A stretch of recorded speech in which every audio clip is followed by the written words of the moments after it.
کربلا کے اندر جو دلدوز واقعات وقوع پذیر ہوئے ان کے اسباب کیا تھے اور ان کا آغاز کہاں سے ہوتا ہے.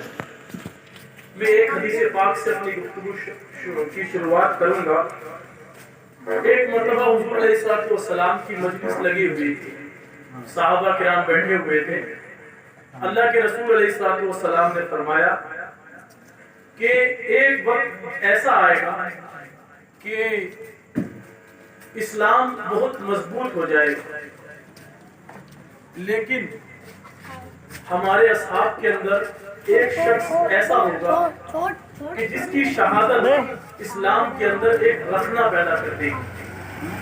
ادھر ہی سے ایک صاحب چادر ڈالے ہوئے نکل رہے تھے اور حضور علیہ السلام نے اشارہ کرتے ہوئے فرمایا کہ یہ وہ شخص ہے کہ اس شخص کی شہادت سے اسلام کے اندر ایک خلا پیدا ہو جائے.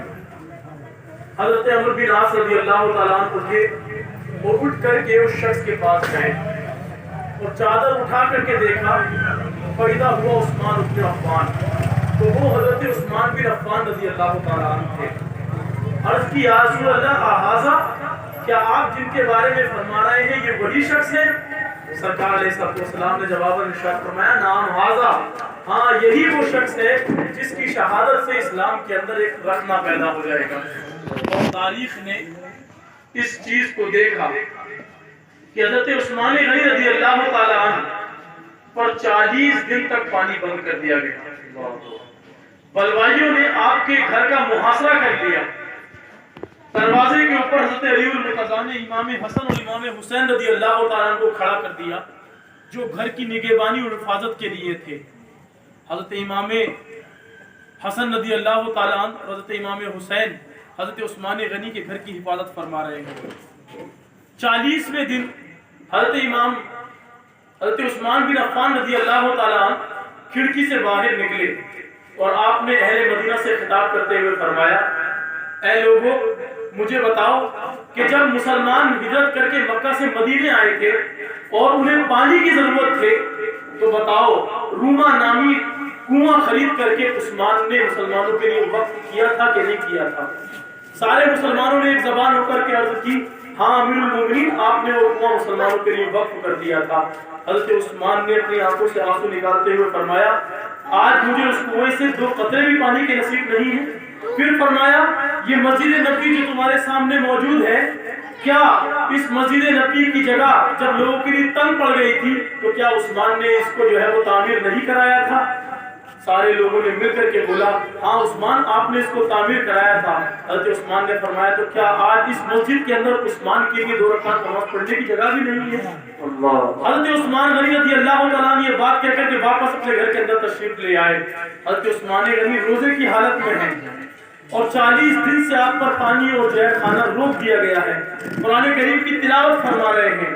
دروازے کے اوپر حضرت امام حسن اور امام حسین رضی اللہ تعالیٰ عنہما کھڑے ہوئے ہیں، لیکن دشمنان اسلام حضرت عثمان غنی کے گھر کے پیچھے سے چل کر کے گھر کے اندر داخل ہو جاتے ہیں اور حضرت عثمان غنی کے اوپر وار کرتے ہیں. آپ کی اہلیہ حضرت نائلہ سلام اللہ علیہ بیچ بچاؤ کرنے کے لیے آ جاتی ہے تو ان کی 3 انگلیاں شہید ہو جاتی ہیں.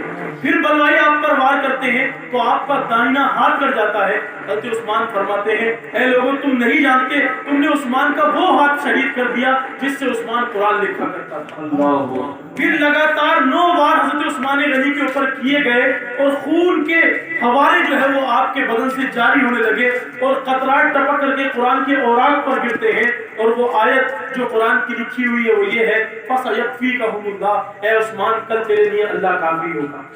حضرت عثمان غنی رضی اللہ تعالیٰ عنہ کی شہادت یہ اسلام کے لیے ایک ایسا رخنہ پیدا کر دیتی ہے اور فتنوں کا دروازہ کھول دیتی ہے. پھر حضرت علی المرتضیٰ کا دور آتا ہے اور ان کو بھی جام شہادت نوش کرنا پڑتا ہے. حضرت حسن کو بھی زہر دے کر کے شہید کر دیا جاتا ہے.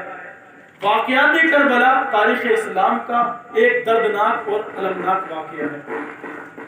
یہ صرف امام حسین اور یزید کے درمیان کی جنگ نہیں ہے، بلکہ یہ حسینیت اور یزیدیت کے درمیان کی جنگ ہے. یہ اقتدار کی جنگ نہیں ہے بلکہ یہ اقدار کی جنگ ہے اور عزتوں کی حفاظت کرنے کی جنگ ہے. یزید